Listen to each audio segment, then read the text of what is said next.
Ok, supposons qu'on a un circuit RLC parallèle et on veut calculer IR, IL, IC, I, le courant total, l'admittance, le déphasage entre le courant et la tension, la puissance active, la puissance réactive et la puissance apparente.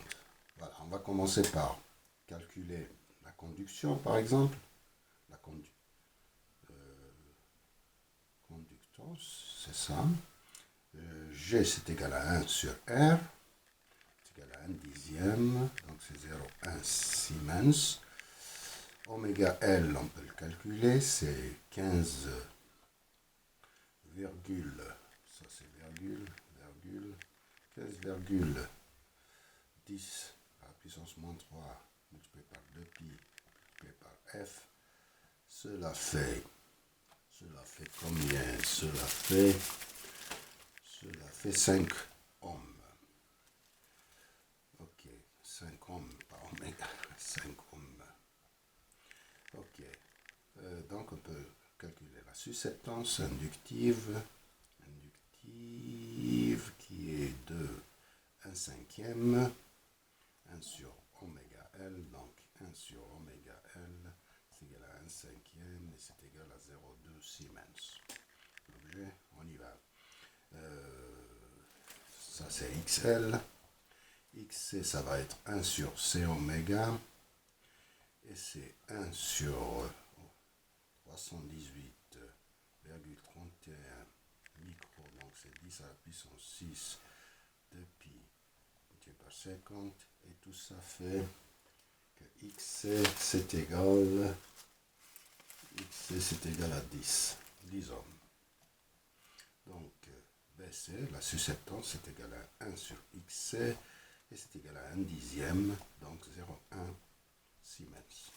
Donc à partir de là, on peut tracer le diagramme vectoriel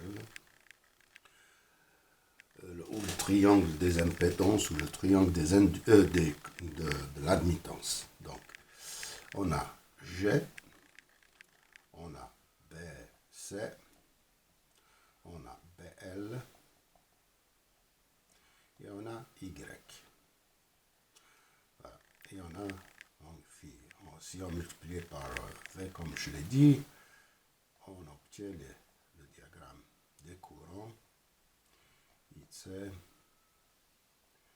IL et I total. Ça c'est phi. Bien sûr, ça c'est la loi d'Ohm, c'est BL multiplié par V. Ça c'est BC multiplié par V. Donc en multipliant ça par V, on obtient toutes les équations. Ça c'est G par V. Ça c'est Y par V. Donc on a déjà résolu le premier problème. Le deuxième problème, on peut le résoudre de cette manière. Si on multiplie par V, donc on obtient la puissance active qu'on peut écrire comme G multiplié par V au carré, ou bien c'est IR multiplié par V. IR c'est I cosinus phi, donc on a la formule de V I cosinus phi pour la puissance active. Puis après on a QL c'est X, c'est QC c'est BC multiplié par V au carré, ou bien c'est IC multiplié par V. Enfin, on a plusieurs formules. Puis après, on a QL je l'écris ici. QL, c'est BL multiplié par V au carré, ou bien c'est IL multiplié par V. La différence qui est là, ça c'est la puissance apparente, c'est S, c'est YV au carré, ou bien c'est I multiplié par V, c'est la puissance apparente. Ce petit morceau-là, c'est la différence, c'est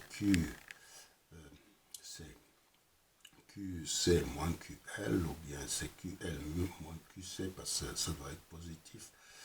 On peut dire, c'est la différence, c'est BL moins BC multiplié par V, par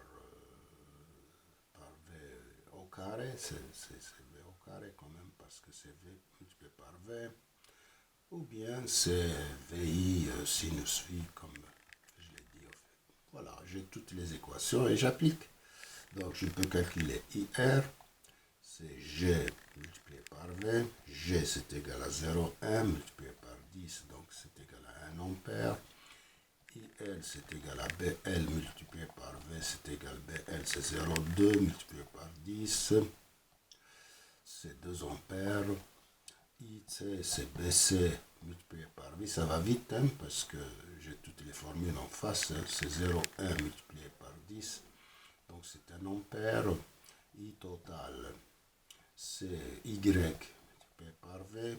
Y je ne l'ai pas encore calculé, mais je le calcule ici. Y c'est la racine carrée de G au carré plus la différence au carré.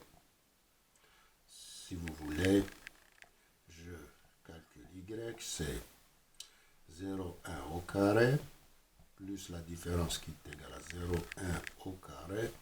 Donc c'est au fait c'est 0,1 multiplié par racine de 2. Donc on peut dire c'est 0,1, on peut dire comme ça, Siemens. Donc notre I total c'est Y multiplié par V, donc c'est 1, par 10 volts, donc Y par 10 volts, ça fait 1,41 ampères. Voilà.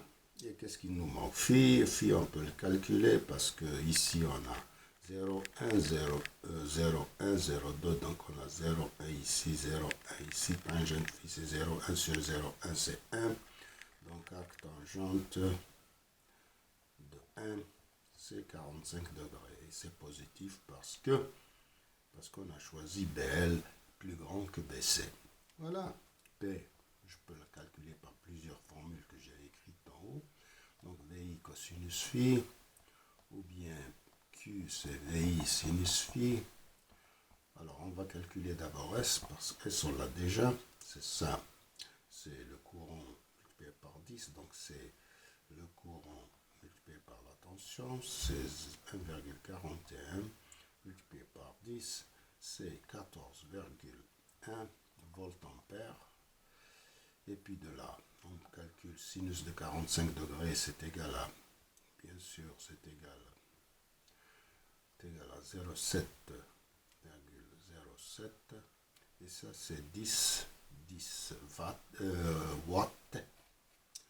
Et ici, c'est 14,1 multiplié par 0,707. Et c'est égal aussi à 10 var. Ok? Donc j'ai écrit ici, P c'est 10 watts, Q c'est 10 var, et S c'est 14,1 volts ampères. Et merci.